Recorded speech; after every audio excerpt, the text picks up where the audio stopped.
Hello friends, how are you? This is Akhilesh Kumar and you are watching Smart English with Akhilesh channel.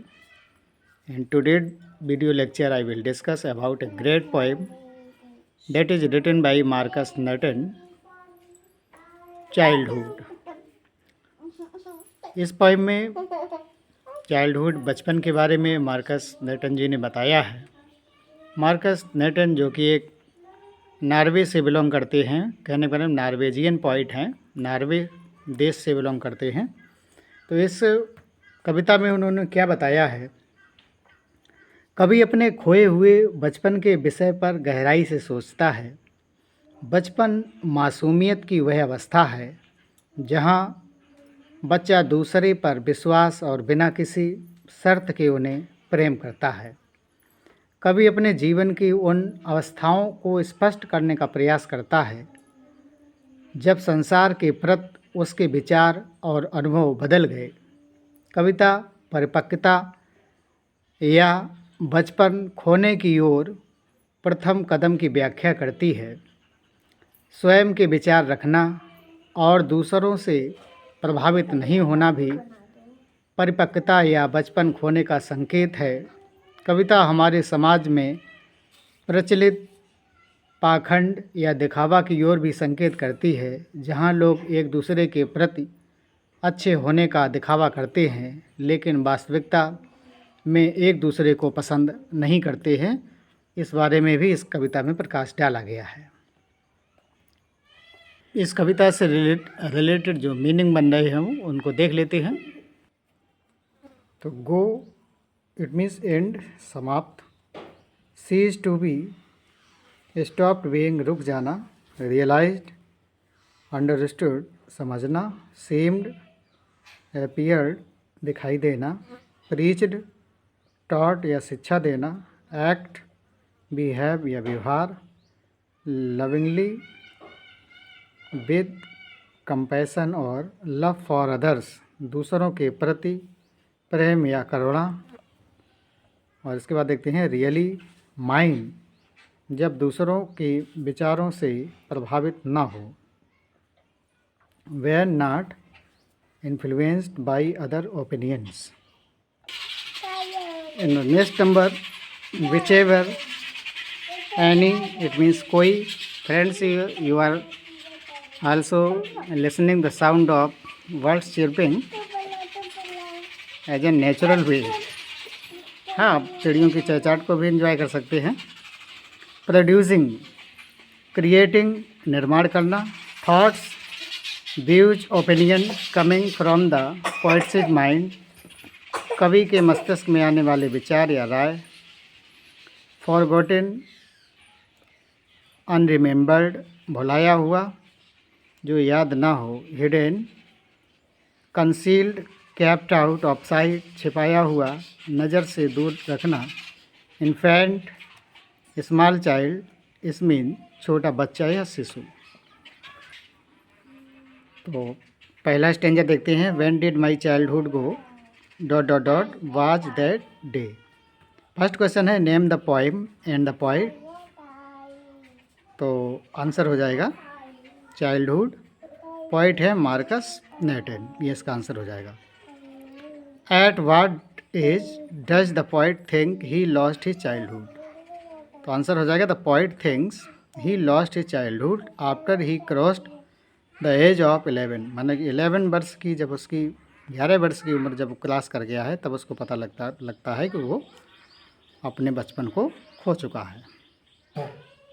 Next question है what did the poet realize, did the poet find an answer to his question. तो हो जाएगा the poet realize that hell and heaven are not any geographical places hence. तो यहाँ पे poet क्या बता रहे हैं, द पोएट एहसास कर लिया उन्होंने कि नरक और जो स्वर्ग हैं आर नॉट एनी जोग्राफिकल, भौगोलिक प्लेस नहीं है वो। हैंस, इसलिए they could not be real, इस वजह से वो सत्य नहीं हो सकते। No the poet didn't find, और जो पोएट हैं वो नहीं पाते हैं an answer to his question, इस प्रश्न के उत्तर को वो नहीं पाते हैं ही वाज स्टिल कन्फ्यूज, वो अभी भी कन्फ्यूज हैं, भ्रमित हैं, अबाउट द टाइम, उस समय के बारे में, when he lost his childhood, जब उन्होंने अपने बचपन को खोया था। यहाँ देखेंगे सेकेंड स्टेंजा है, when did my childhood go dot dot dot. तो यहाँ पढ़ने की आवश्यकता नहीं है, वाज दैट द डिके, ये दूसरा स्टेंजा है। इसमें क्वेश्चन देखते हैं, who is my in the above lines, why is he confused. My refers to the poet, तो यहाँ जो माई है वो पोइट के लिए रिफर्स किया गया है। पोइट कौन है? तो मार्कस नेटन है। द पोइट, तो पोइट कौन है? तो मार्कस नेटन है। The poet is confused, poet हैं वो कन्फ्यूज्ड हैं, भ्रमित हैं, बिकॉज, क्योंकि, he does not seemed to understand, कि वो नहीं समझ पाए, वो समझने में असमर्थ हो जाते हैं, द टाइम, उस समय के बारे में, व्हेन ही लॉस्ट, जब उन्होंने उस टाइम को खो दिया, चाइल्डहुड, मतलब वो समय कौन था? तो उनका वो समय बचपन का था, उस समय को उन्होंने खो दिया है। नेक्स्ट क्वेश्चन क्या है, when did the poet think he lost his childhood. तो इसका आंसर क्या है? द पोइट थिंक्स, पोइट सोचते हैं, दैट की, व्हेन ही रियलाइज, जब उनको अनुभव हुआ, दैट की द एडल्ट्स वर हाइपोक्राइट्स, कि जो वयस्क लोग होते हैं वो पाखंडी होते हैं, इज है, when he lost his childhood. कहने का तात्पर्य ये है कि वो एक प्रकार के दिखावा करते हैं कि उनका जो बचपन है वो खो गया है। They talked of love but did not follow what they preached. तो क्या मतलब है? दे टॉक्ड, वो बातचीत करते हैं, व्याख्या करते हैं, व्याख्यान करते हैं, ऑफ लव, लव या स्नेह के बारे में बोलते हैं, बट लेकिन डिडंट फॉलो, लेकिन वो उस लव का अनुसरण नहीं करते, वाट दे प्रीच्ड, जो वो उपदेश देते हैं उस उपदेश को स्वयं वो पूरा नहीं करते हैं। तो एक प्रकार से ये पाखंड है। इसके बाद है explain but did not act so lovingly. इसको एक्सप्लेन करना है। तो but did not act so lovingly, लेकिन वो एक्ट है वो काल नहीं करते हैं, लविंगली, बड़े स्नेह के साथ उस कार्य को वो पूरा नहीं करते हैं। तो क्या हो जाएगा? द पोइट थिंक्स, पोइट सोचते हैं, दैट की एडल्ट्स आर हाइपोक्राइट्स, मतलब जो वयस्क लोग हैं वो कैसे हैं? पाखंड में जकड़े हुए हैं।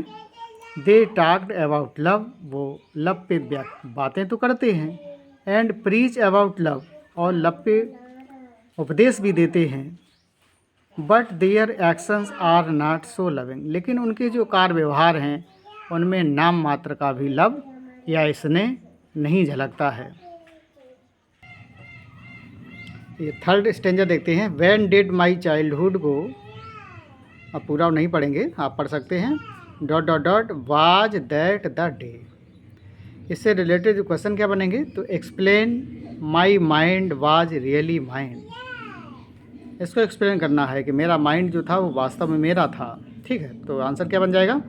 द पोइट रियलाइज्ड, जो पोइट हैं वो अनुभव किया उन्होंने, दैट की हिज माइंड वाज हिज, कि उनका जो मस्तिष्क था वो उनका था, उनका दिमाग था उनका था, टू कंट्रोल, जिस पे नियंत्रण था, एंड कमांड, और जिसको आज्ञा भी दी जा सकती थी, and was not influenced by other. उस समय एंड वाज नॉट इन्फ्लुएंस, और जो कोई प्रभावित नहीं हुआ था, बाई अदर्स, दूसरे लोगों के द्वारा। ठीक है, तो ये इसका आंसर बन जाएगा। अगला क्या है? What did the poet realize, poet को क्या एहसास हुआ? तो इसका आंसर देखते हैं। सेकंड का द पोइट रियलाइज, पोइट को रियलाइज हुआ, दैट की his mind was his to control and no one could direct him except himself. The poet क्या एहसास हुआ उसको? कि हिज माइंड वाज हिज, कि उसका जो दिमाग था, उसका मस्तिष्क था, वो केवल उसी का था, टू कंट्रोल, उस पर नियंत्रण करना, and no one could direct him, कोई भी उसको निर्देशित नहीं कर सकता था, एक्सेप्ट हिमसेल्फ, सिवाय खुद के। His thoughts need not be govern by others, his thought, उसके जो विचार थे, नीड नॉट, ज़रूरत नहीं थी, need not to be govern, जिस पे शासन किया जाए, बाई अदर्स, दूसरों लोगों के द्वारा उसके विचारों पे शासन नहीं किया जा सकता था। And he could take his own decision, और ऐसे समय में ही किसके लिए आया है, पॉइंट के लिए आया है। ही कुड टेक, वो ले सकता था, हिज ऑन डिसीजन, अपने स्वयं के निर्णय। इसके बाद अगला देखते हैं, did the poet find an answer to his question, क्या पोइट ने, कवि ने अपने प्रश्न के उत्तर को प्राप्त कर लिया? तो क्या हो जाएगा, नो, नहीं। The poet did not find, poet को आंसर नहीं मिला, an answer to his question, अपने प्रश्न का उत्तर पोइट को नहीं मिलता है। ही इज कंसीडरिंग, वो विचार कर रहे हैं, द पॉसिबिलिटीज, उन संभावनाओं का, एंड लैमेंट्स, और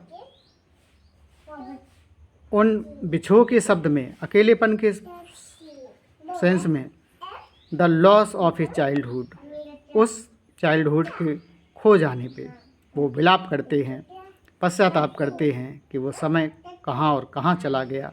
ठीक है, और ये 4 नंबर देखते हैं, where did my childhood go dot dot dot, that is all I know. तो इसके क्वेश्चन क्या हैं, where did the poet's childhood go, कवि का जो बचपना है वो कहाँ चला गया है, कहाँ चला गया? आंसर देखते हैं, the poet's childhood went to some forgotten और अननोन प्लेस। पोइट जो हैं वो सोच रहे हैं कि उनका जो बचपन है वो went to some forgotten to unknown place, माने कि वो अपने बचपन, कहाँ उनका बचपन चला गया, किस स्थान पे बचपन चला गया। हाँ, वो इस बात से बिल्कुल अनभिज्ञ हैं, बिल्कुल उनको याद नहीं है कि वो उनका बचपन कब और कहाँ चला गया। ठीक, अगला क्या है, where does the poet think that his childhood is hidden. Where does the poet think, कहाँ पे पोइट सोचते हैं, दैट की हिज चाइल्डहुड इज हिडन, कि उनका जो बचपन है वो छिप गया है। तो आंसर क्या हो जाएगा, द पोइट थिंक्स, पोइट सोचते हैं, दैट की हिज चाइल्डहुड इज हिडन, कि उनका जो बचपन है वो छिप गया है, इन एन इन्फेंट्स फेस, किसी एक नवजात शिशु के, एक शिशु के फेस में उनका जो बचपन है वो छिप गया है। As infants are innocent, as, क्योंकि इन्फेंट जो शिशु होते हैं, आर इनोसेंट, वो बहुत निर्दोष होते हैं, कोमल होते हैं, उनके ही चेहरे पे वो बचपना है वो छिप गया है। अगला है, does the poet enjoy being an adult. Does the poet, क्या पोइट जो है एंजॉय, आनंद लेते हैं, बीइंग एन एडल्ट, एडल्ट होने का? तो आंसर क्या हो जाएगा, the tone of the poet is quite critical, जो टोन है कविता की या ऑफ कवि की, इज क्वाइट, पूर्ण रूप से कैसी है, क्रिटिकल है, आलोचनात्मक है। ही परसीव, वो बताते हैं, विचार करते हैं, एडल्टहुड एज ए स्टेज, मतलब जो वयस्कपन की जो उम्र है, वेयर वन लॉसेस इनोसेंस, जहाँ पे क्या खो जाता है, जो निर्दोषपन होता है वो गायब हो जाता है, बचकाना वो चला जाता है, एंड बिकम्स मैनिपुलेटिव। यहाँ देखते हैं, वन लॉसेस इनोसेंस, जहाँ हर कोई उस भोलेपन को छोड़ देता है, एंड बिकम्स, और हो जाता है, मैनिपुलेटिव, जोड़ तोड़ करने वाला, कहने का तात्पर्य झूठ बोलने वाला। ही डजेंट एन्जॉय, पोइट जो है वो एन्जॉय नहीं करते हैं, बीइंग एन एडल्ट, वो बता रहे हैं कि जैसे जैसे बच्चा बड़ा होता है उसके अंदर बुराइयाँ, छल फरेब, झूठ, ताना बाना ऑटोमेटिकली डेवलप हो जाते हैं। He laments the loss of his childhood, और वास्तव में जो पोइट हैं वो लैमेंट, पश्चाताप करते हैं, विलाप करते हैं, काहे के लिए, जिस प्रकार से हमारी कोई चीज़ खो जाती है तो हमें दुख होता है, हम रोते हैं, चिल्लाते हैं, हमसे वो चीज़ जब जुदा हो जाती है तो यही कंडीशन हो जाती है। उसी प्रकार से पोएट भी अपने बचपन को खो जाने पे बहुत ही दुखी महसूस हो रहे हैं, उनको बहुत ज़्यादा दुख हो रहा है। ठीक है, यहाँ सेंट्रल आइडिया देख लेते हैं इस कविता का। The poet is sad at the loss of his childhood, he has lost his purity and innocence. He is very unhappy when he comes to know that the grown-ups are not as good as they pretend to be. The poet does not know when and where he lost his childhood, but he is sure that it is hidden in an innocent face of an infant. तो इसकी हिंदी भी दे रखी है यहाँ पे।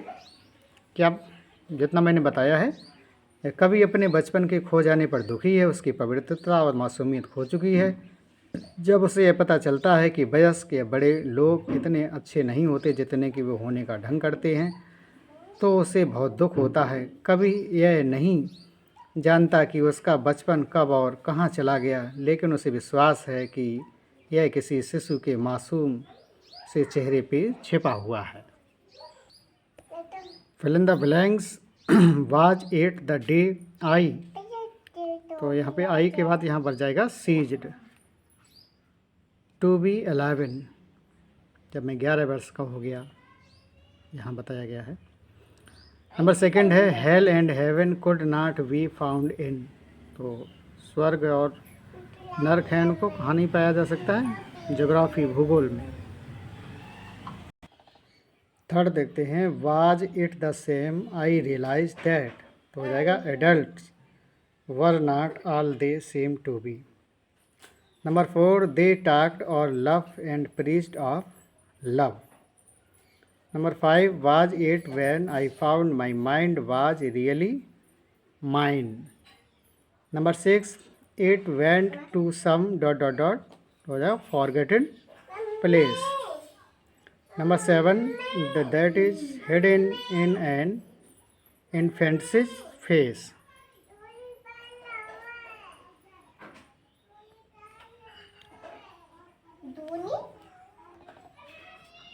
That is all dot dot dot no।